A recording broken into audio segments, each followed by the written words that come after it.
how did you get the bucket list idea? Yeah. Where did the mindset all come from? So we'd like to really know the crux of it, your first building steps. That's a good question. I mean, I was doing university. I had no idea what I was going to do. I thought I was going to be a high school physical education teacher, and teach at high school, or be a professional surfer. But this thing called ability didn't allow me to do that. So it was going to be more, that's the dream job. Honestly, though, it was always going to be around teaching. But it was until a mentor, and this is pre-internet, pre-Facebook, a mentor, what became my mentor, this guy by the name of Tony Hewitt, he was doing this thing called personal training, and he was personally training all these celebrities that we all know off television back in the day. And he's getting paid quite well. And I'm like, that sounds cool, like I didn't even know.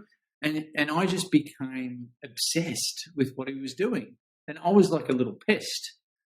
I followed him around, and I'm still friends with him today. And he said, no, Trav, get this book, subscribe to this magazine, go to this conference, read this, do this.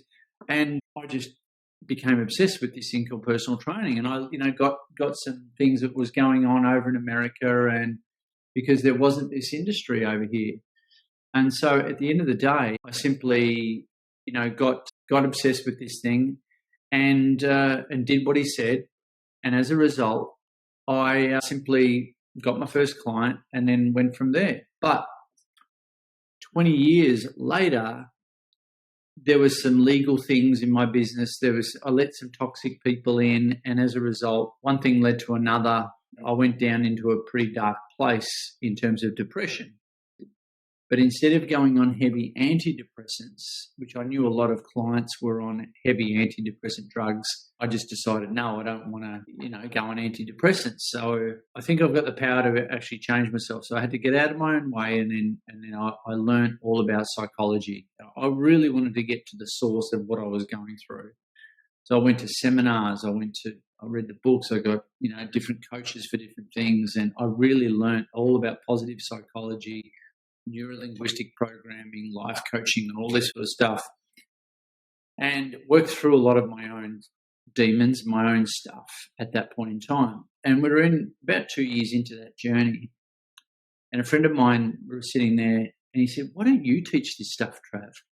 You're in these seminars all the time. I've invested hundreds of thousands of dollars. Why don't you teach this stuff? And it helped me. It was just a light that went off and went, well, it helped me justify all the time and the money I've spent on these things. So literally about a month later, I put on a talk. I nearly had to pay the people to come to that talk. It was my first time. I was so freaking nervous. And I packaged in all my entrepreneurial history and all the theory that I've learned from all these courses. And everyone got something out of it. But I started sharing the fact that since I was 18, this is only 10, 11 years ago that I did this seminar. But when I was 18, I'd had a list to do before I die, literally written down since I was 18. A lot of people didn't know this about me.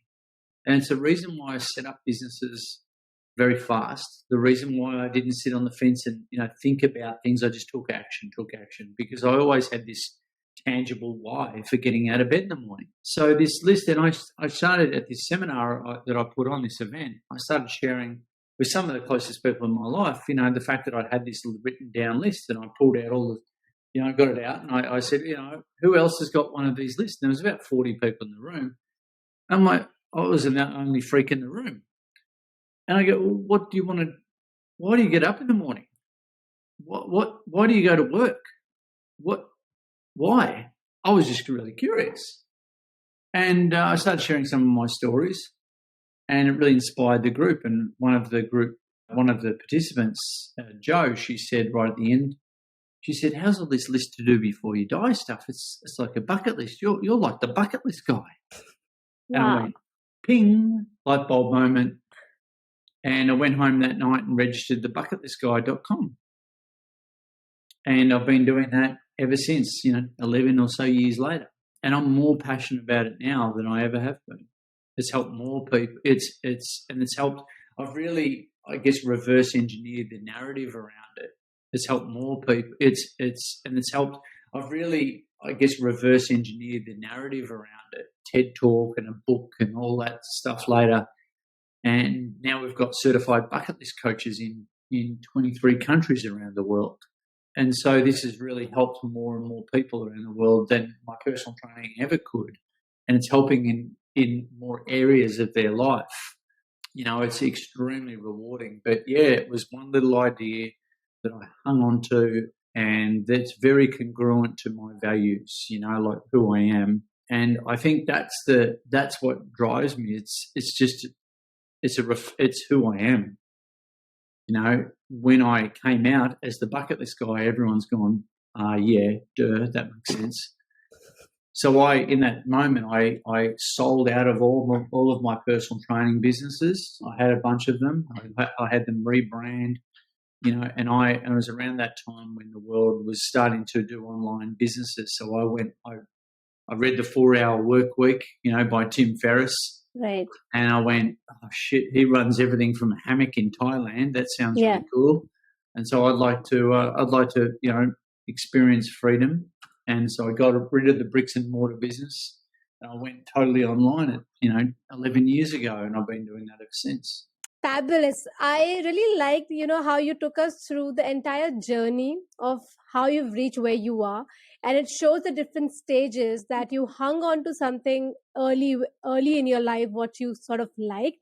You kept working on that, but then you had a phase where things were not going very good for you.